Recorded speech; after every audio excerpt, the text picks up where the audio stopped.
Oh, the big games bring out the biggest of names. Stephen A. Smith here. It's been a minute. Actually, it's been a year and a minute. All right, what's your big takeaway? How lucky the Los Angeles Lakers are that they won this basketball game. The fact of the matter is LeBron James and Anthony Davis were far from impressive in the first half. When you look at Draymond Green and Andrew Wiggins, the defense that they were playing on LeBron James and Anthony Davis was superb, especially against Anthony Davis. I still think LeBron James wasn't 100%, but he went into his bag and handled his business in the second half, and credit due to him. With greatness comes luck. And that lucky shot with 58 seconds left, make no mistake about it, that was luck. But in the end, again, because you're so great, he's entitled to that. It was a big-time shot over Steph Curry, and you sort of look on Steph Curry's face. So what you peel from it is the fact that, again, Anthony Davis needs to get his game going, because playing like he did, if they have a first-round series against Phoenix or another playoff series against anybody else, that kind of performance is not going to work. It's not going to get you over the hump. He needs to be better. Outside of that, Steph Curry, we know he's special.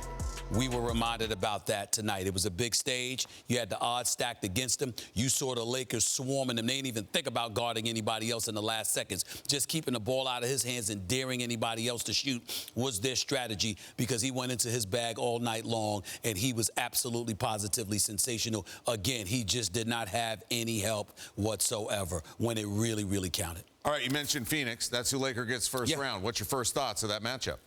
That Phoenix will lose the series. And that Phoenix will lose the series because they're relatively young. I love the athleticism. I love the leadership of Chris Paul. I love me some Devin Booker. Monty Williams is my coach of the year.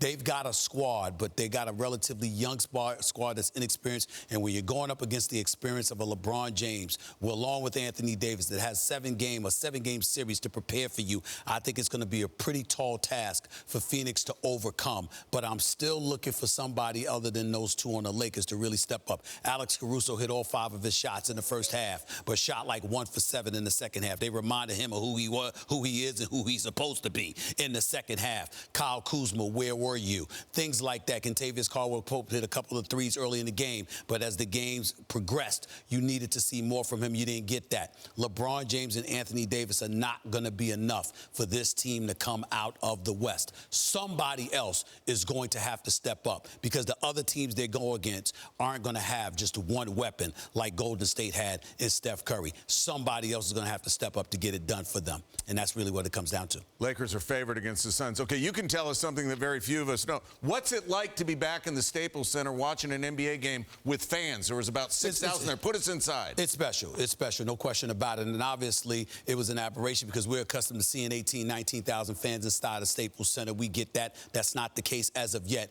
But when you've gone the last year without seeing any fans, to be in an arena with fans in attendance, you get, you know, your hair sort of stands up on your skin. You get a little goosebumps. You start feeling that there's a return to normalcy that's coming sooner than later. It would not surprise me at all as the playoffs progress if we saw capacity in arenas exceeding 50, maybe even 70%. I think Utah is taking the lead on that, and I think you'll see other cities follow, where you'll see more fans in attendance late June, early July, particularly if people go out there and get yourselves vaccinated. I was in the media section. All of us were vaccinated, so we were allowed to sit together. It was a beautiful thing. Let's stop acting like we're going to get through this without getting vaccinated. We need to get vaccinated. Excellent. One-word answer. Who wins, Warriors or Grizzlies? Warriors. Thanks for watching ESPN on YouTube. For live streaming sports and premium content, subscribe to ESPN+.